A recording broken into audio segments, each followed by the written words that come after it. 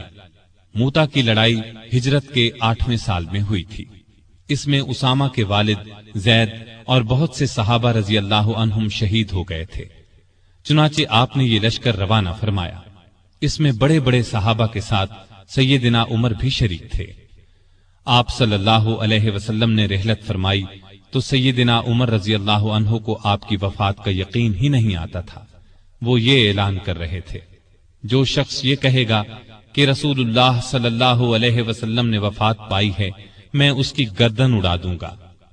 پھر ابو بکر رضی اللہ عنہ کے سمجھانے پر یقین آیا کہ نبی صلی اللہ علیہ وسلم رحلت فرما چکے ہیں۔ آپ صلی اللہ علیہ وسلم کی وفات کے بعد خلافت کے مسئلے پر مسلمانوں میں اختلاف پیدا ہوا تو اس موقع پر سیدنا عمر نے ابو بکر رضی اللہ عنہ کا نام خلافت کے لیے سب کے سامنے رکھا۔ سبھی نے اس سے اتفاق کیا۔ ابو بکر کے بارے میں سیدنا عمر کے یہ الفاظ ہیں: ابو بکر رسول اللہ صلی اللہ علیہ وسلم کے صحابی ہیں، غار کے ساتھی ہیں، یہ تمام مسلمانوں سے زیادہ تمہارے معاملات کے والی ہونے کے حقدار ہیں۔ خلیفہ بننے کے بعد سیدنا ابو بکر نے سب سے پہلے اسامہ بن زید کا لشکر روانہ فرمایا۔ یہ لشکر نبی کریم صلی اللہ علیہ وسلم کی شدید علالت کی وجہ سے مدینہ سے باہر مقام جرف پر ٹھہر گیا تھا اور پھر وفات کی وجہ سے روانہ نہ ہو سکا تھا۔ اس موقع پر سیدنا ابو بکر نے اسامہ بن زید سے کہا کہ سیدنا عمر فاروق رضی اللہ عنہ کو ان کے پاس چھوڑ جائیں، کیونکہ ان کے مشوروں کی ضرورت پڑے گی۔ اسامہ بن زید نے خوشی سے یہ بات منظور کی۔ ابو بکر کی خلافت 2.25 برس رہی۔ تمام عرصے میں سیدنا عمر ان کے خاص مشیر رہے۔ اس دوران میں سیدنا عمر نے سیدنا ابو بکر کو مشورہ دیا کہ قرآن کو ایک جگہ جمع کر دیا جائے۔ انہوں نے یہ مشورہ اس لیے دیا کہ یمامہ کی لڑائی میں قرآن مجید کے حافظ بہت سے صحابہ شہید ہو گئے تھے۔ آخر یہ کام زید بن ثابت، سیدنا عمر اور بہت سے دوسرے صحابہ رضی اللہ عنہم کی مدد سے مکمل ہوا۔ جمادی الاولیٰ 13 ہجری میں سیدنا ابو بکر سخت بیمار ہو گئے۔ بچنے کی امید نہ رہی تو انہوں نے خلافت کے بارے میں چند بڑے بڑے صحابہ سے مشورہ کیا۔ خود انہوں نے سیدنا عمر کا نام تجویز کیا۔ بعض صحابہ نے اس پر کہا کہ وہ مزاج کے بہت سخت ہیں۔ اس پر ابو بکر نے فرمایا، جب ان پر خلافت کا بوجھ پڑے گا تو نرم ہو جائیں گے۔ اس طرح تمام مسلمانوں کا سیدنا عمر کی خلافت پر اتفاق ہو گیا۔ سیدنا ابو بکر نے آخر وقت میں سیدنا عمر کو یہ وصیت کی کہ عراق میں مسلمان ایرانیوں سے لڑ رہے ہیں، ان کے لیے فوراً مدد بھیجی جائے۔ اس وصیت کے بعد 22 جمادی الاخری کو سیدنا ابو بکر نے وفات پائی۔ تمام مسلمانوں نے خوشی سے سیدنا عمر کی بیعت کر لی۔ اس طرح وہ مسلمانوں کے دوسرے خلیفہ راشد بنے۔ خلیفہ بنتے ہی انہوں نے ابو بکر کی وصیت کے مطابق عراق کی طرف ایک لشکر روانہ کیا۔ ابو عبیدہ رضی اللہ عنہ کو لشکر کا سالار مقرر فرمایا اور اس طرح مسلمانوں کی عظیم الشان فتوحات کا سنہری دور شروع ہوا۔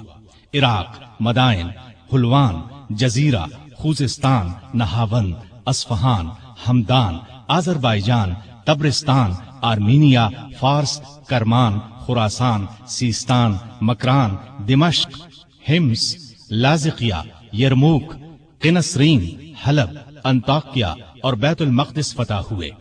بیت المقدس کی فتح کا واقعہ کچھ اس طرح ہے کہ مجاہدین اسلام نے قریباً 3 سال میں سارا شام فتح کر لیا۔ اب فلسطین کے صرف 2 بڑے شہر رہ گئے تھے، بیت المقدس جسے یروشلم بھی کہا جاتا ہے اور قیصاریہ۔